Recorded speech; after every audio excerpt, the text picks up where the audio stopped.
This is round 2, and we are going to play first. This hand is quite interesting. Frostburn Red is basically uncastable. We do 2 of our white sources, so yeah, we need a blue source for the Tower Drake to become active, and we can't do anything with the other cards here. I think that only having a turn 2 Disciple and missing blue, this hand is not keepable. It's somewhat close, but there is so much better draws than this that I'm happily mulliganing. This hand isn't much better. Now we are missing blue and white. We do have a Centaur's Herald, and if we draw a blue, then we actually have a nice curve of Crisis, Winddrake, maybe then sacrificing the Herald. I'm not going to mulligan to 5. I think on the play, this hand has a reasonable shot at developing a single island, and we are in business, so not all is lost. That's not the card I wanted to see.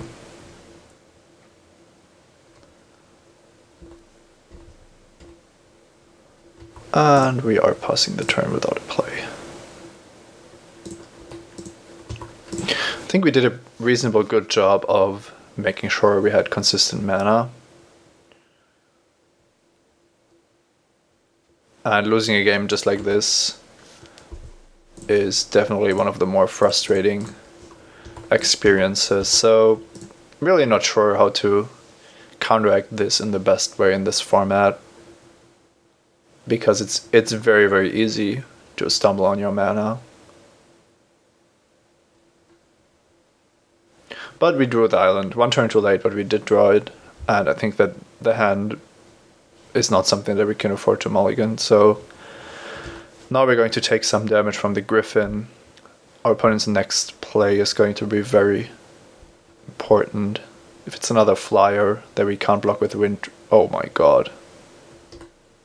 It's Master Biomancer. So that's going to be almost impossible to beat.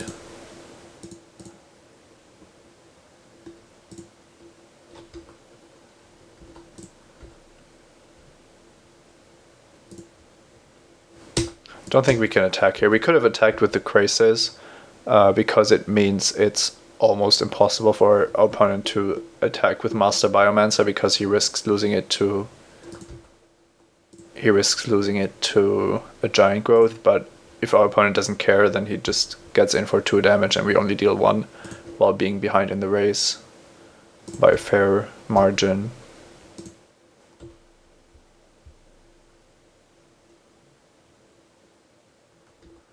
Yeah, this is just crazy. We are facing off against Master Biomancer and we don't even have the tools to do anything against him. I'm not sure what we can actually do here.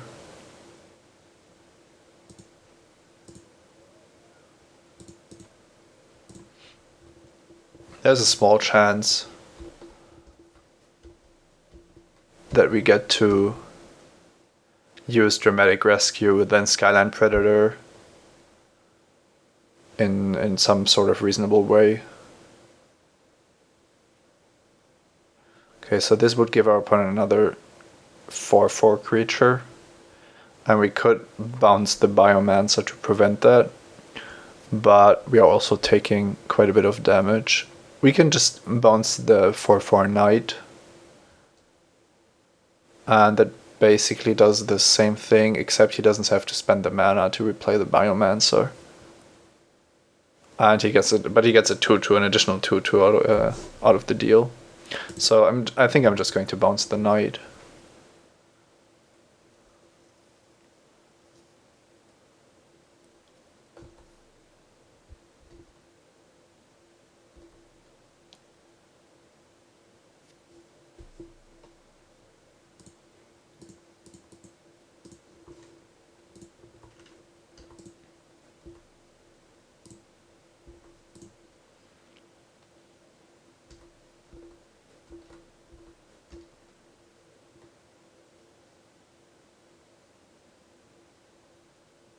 I do have the Skyline Predator now, but don't think there is anything in our deck that allows us to beat what he's doing.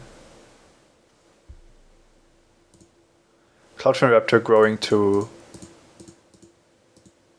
5/6 means that we can't double block it right now. But maybe with the help of back call we can find something to do. Transcale Promenade is interesting. If we play that, we have a higher shot at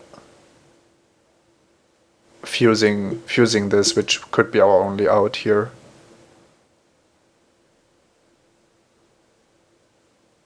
Winddrake isn't a very good blocker, so Winddrake is probably going to have to chump block, and Skyline Predator can't even block any of these, so it's going to block the Biomancer. Yeah, we are most likely dead here, but I'm going to go for the out of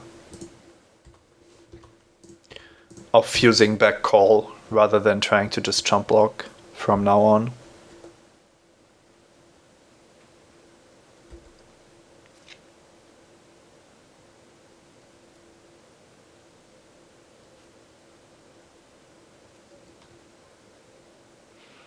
It's an interesting attack. The Krasis is basically a 3/7, so it holds off anything, and we can combine it with Skyline Predator to kill something. Or we can just combine it with the Centaur from Centaur's Herald. That way we don't lose any of our flyers, which are more important than the ground creature. And if our opponent has a trick here, it's not a big deal.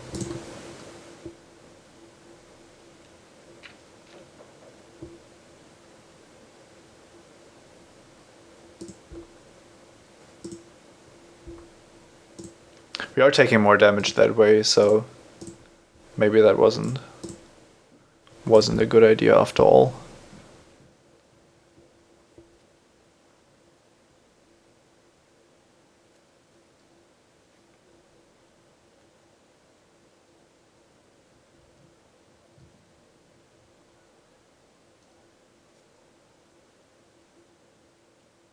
We are dead to basically anything, so not really concerned here. Warped Physic killing the Centaur, that's actually not bad. Can live with that. So now if we draw a land, then we can back call with Fuse.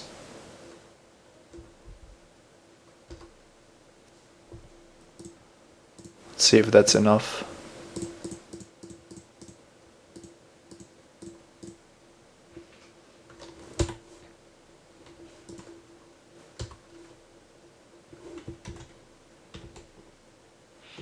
I'm afraid it won't, but I think we did what we could here.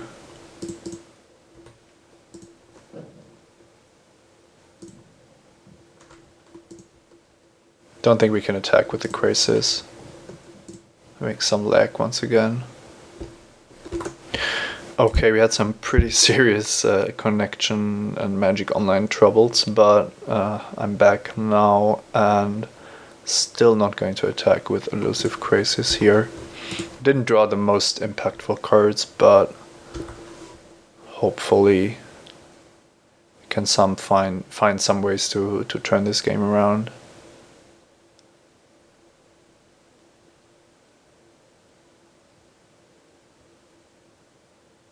(5/6) Cloudfin Raptor is the biggest problem right now. We could block it with Predator and 3 birds if we put our opponent on nothing and then survive. And I'm assuming that Master Biomancer isn't going to attack. If it does, then we can still figure out another block. It's not unreasonable to just block the Cloudfin Raptor with a single bird.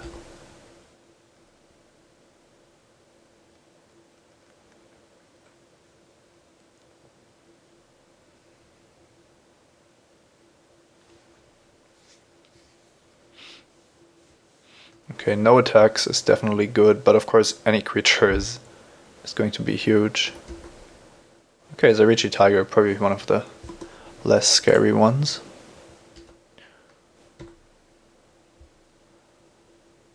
We can sacrifice the Clue Zone if we play an untapped land, so we probably want to do that. but I want to keep that open so that we don't give away that we are on lands. We could still be threatening something like Woodborne Defenses with the mana we have, so definitely not unimportant. Could have just have a red spell to kill us here. He was... Okay, Fire Main Avenger. Good, good, good.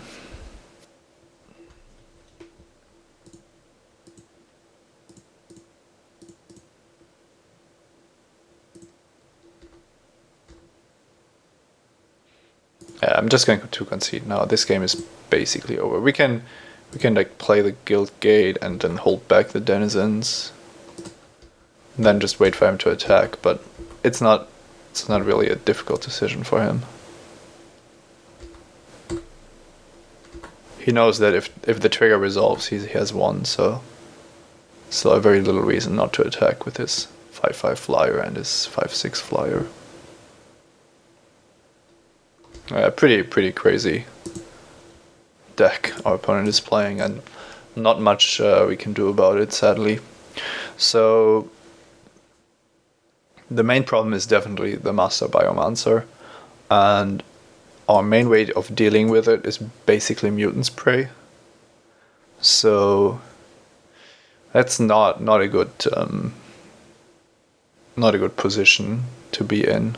But it's our basically our only chance. So I'm actually looking to probably play 2 of those after boarding, maybe even 3, just to have a shot at doing that.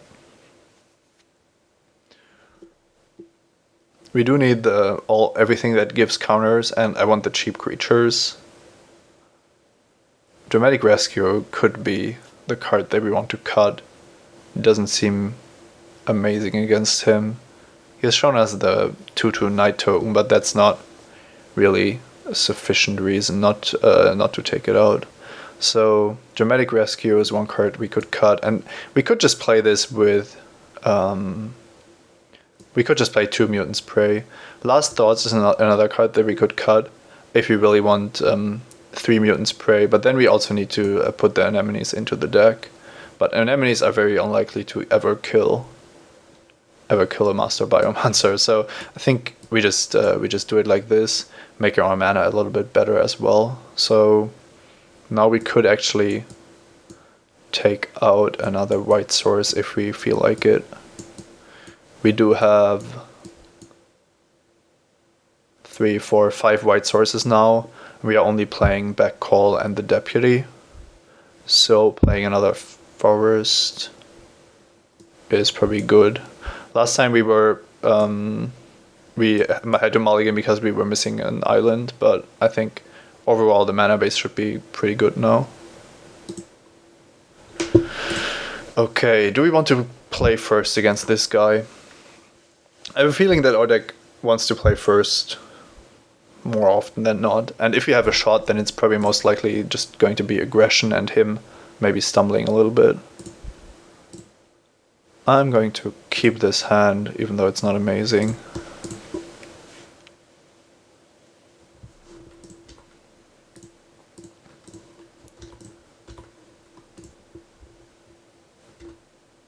Doesn't have a Guild Gate, that's interesting.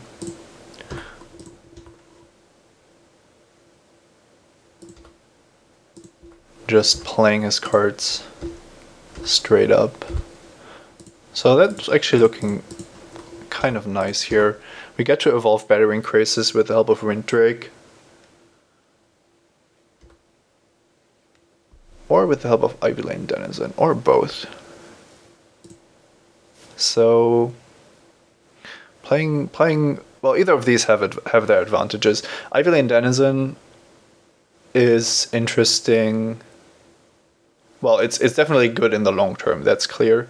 We have Runner's Bane for Sunspire Griffin, so if we want to be more mana efficient, we just go Winddrake, Runner's Bane. But Ivy Lane Denizen helps to transform the Battering Crasis a second time, so I think we have to take this slow. and just evolve the Battering Crazes once and then not attack.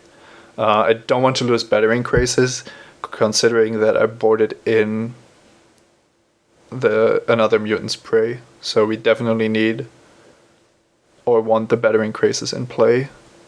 We might still lose it to a card like Smite, but that's not something we can prevent.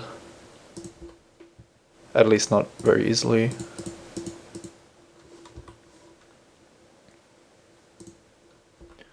Let's see if the Crazes gets through here. Yeah, we bring him down to 14, which is nice. And next turn we have the Disciple to put another counter somewhere, and the Runner's Bane to tap something of his. So this is actually great to get rid of Steeple Rock, and we could make the Winddrake 3/3 to get past the Sunspire Griffin with Winddrake. I think that's a reasonable line.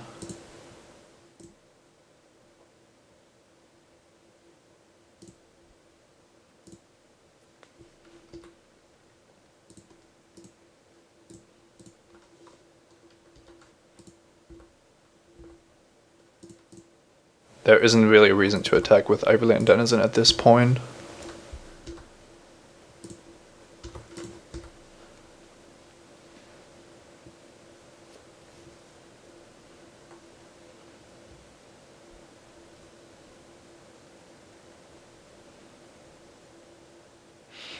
Let's hope the Runner's Bane holds. If the power is increased to over 3, then the Runner's Bane falls off. And Steeple Rock is a problem, especially now how I've played.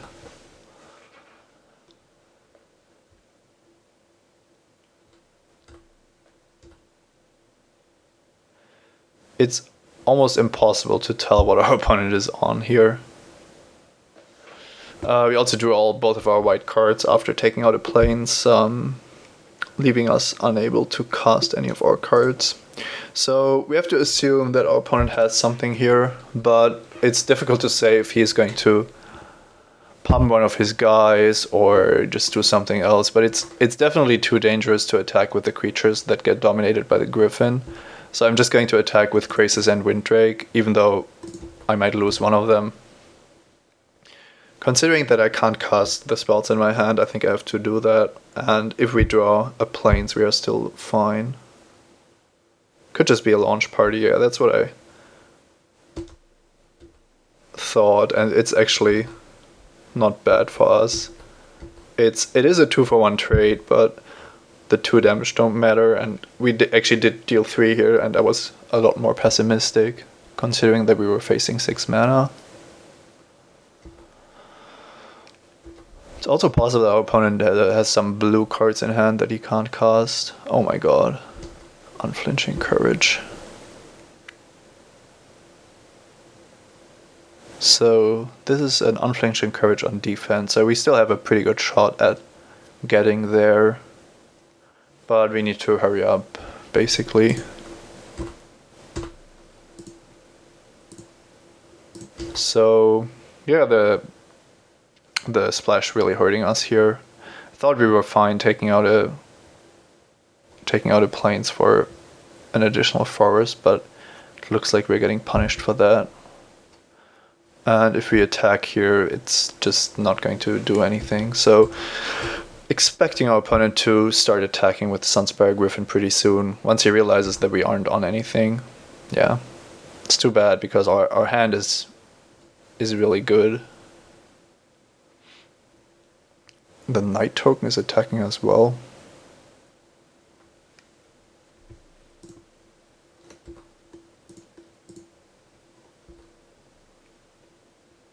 We can afford to trade that for a Disciple of the Old Ways.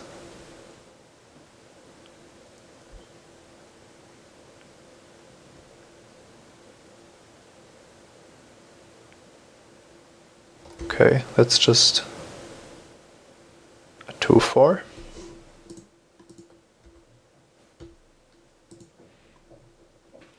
Ruin Ring isn't great, but it's something. Now, what we could do is play back to draw a card with the Ruin Ring.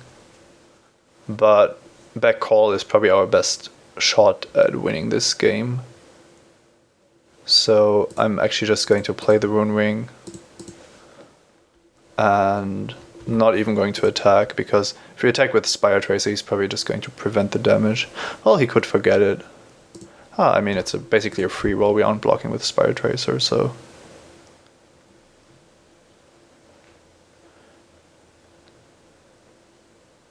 yeah, of course he noticed it.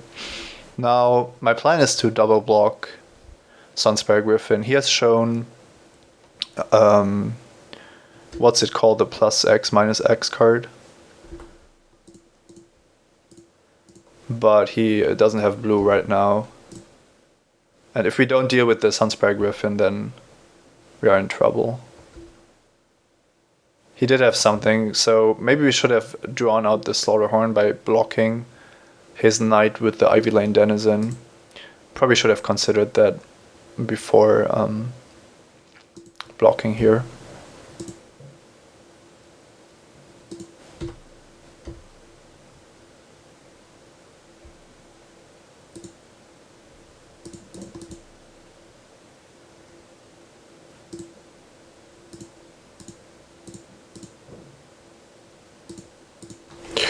And now we are in real trouble. The Sunspire Griffin is going to be very difficult for us to stop, and we can't cast our spells.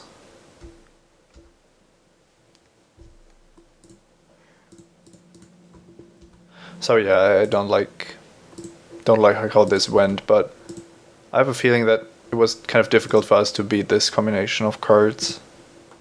But we haven't lost yet. We are still on 8. Okay, now we might be closer to losing.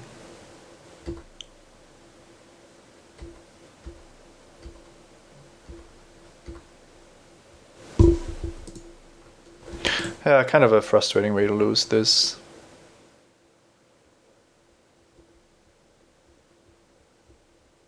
But we had no choice in... we couldn't take this damage for forever, so... yeah. Maybe if we have this, if we can fuse back call, we get there. Or if we have some way to dominate this. Yeah, I don't know, it's kind of difficult. Yeah, somewhat unfortunate. We were facing a very good deck, of course, but it feels like this shouldn't always end the way it did. Maybe we were rightfully getting punished for taking out a white card, but we were playing only these 2 white cards after boarding with 4 white sources, so I think we were still very, very well set up to draw into white mana. And I'm not sure about the double block. We could assume him to have something there, but if we don't double block, then he's dealing us 4 a turn and he gains back the life that we could deal to him. So the one thing I could have done better was probably to block the knight token, not with our 2/2, but with something like Ivy Lane Denizen, in order to make sure that the Sunspire Griffin isn't protected by a trick afterwards. But then what happens is that we lose the Denizen to the Slaughterhorn trick, and he just doesn't attack with the Sunspire Griffin. That alone doesn't win us the game, though. It just means that the game continues longer, and we don't have the Ivy Lane Denizen, which was actually pretty vital to our whole game plan.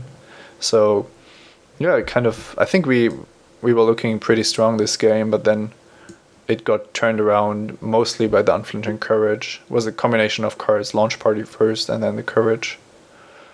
So, yeah, I'm kind of bummed. I think we could have easily won that. Oh well, I still think we drafted a nice deck, trying out the cheap card strategy and then kind of fizzling here in the end. But, oh well, that's it. Hope you're enjoying the series. I'm Simon Gertzen, recording Simon Says for mtgoacademy.com, and see you next time. Bye bye.